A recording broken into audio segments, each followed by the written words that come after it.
Erməni dramı, sözün və pulun əsl sahibi kimdir?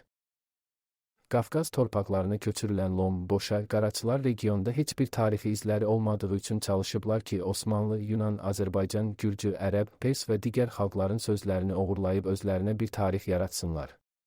Bugünkü Ermənistanın hər şeyi başqa xalqlardan götürülmədi. Torpaq Azərbaycandan, musiqi, mətbəx, geyim Qafqazdan, adlar türklərdən və Ermənilərə aid olmayan dram bugün onların pul vahidinin adıdır.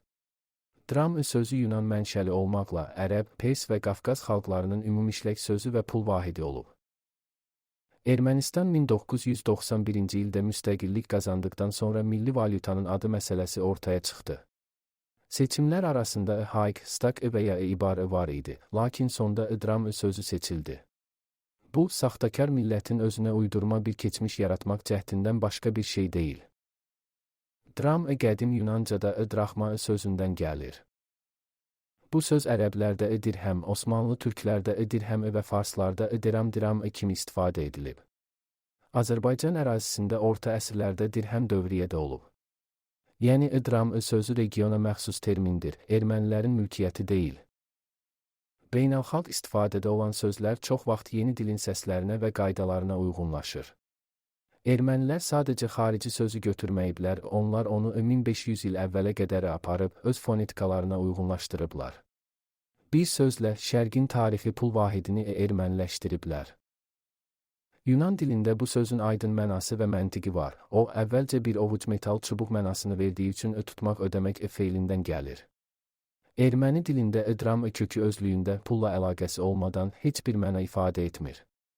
Müasir erməni pulu dram ilə qədim Yunan draxm eyni kökdən gəlir, amma Yunan dilində dram sözü yoxdur. Yəni ermənilər qədim bir mədəniyyətə məxsus sözü sadəcə oğurlayıb özününkü ediblər. Erməni dilində dram kökü təkdir. Hərəkət feilləri arasında onun qohumluğu yoxdur. Məsələn, dram sözünün əmələ gəlməsi üçün tutmaq və ya ödəmək mənasını verən erməni feili yoxdur. Sözün kökü somay feilinə gedib çıxır ki, Yunanlar bunun elmi izahını ovuclamaq, tutmaq, əl ilə götürmək kimi verirlər.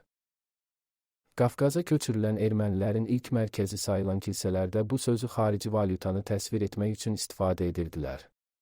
O dövrdə ermənilər dramın Pers, Ərəb və Yunan sikkəsi olduğunu yaxşı bilirdilər. Kilsə bunu bilə-bilə zamanla dəstək olduqları yalançı erməni tarixinə bu sözü qədim sözləri kimi soxuşdurublar. Erməni dilində əcəra ilə başlayan sözlərin demək olar ki, hamısı götürülmədir. Misal, droş, bayraq Pers dilindəndir. Dram, pul Yunan Pers dilindəndir. Draft, cənnət Pers Yunan Ərəb dillərindəndir.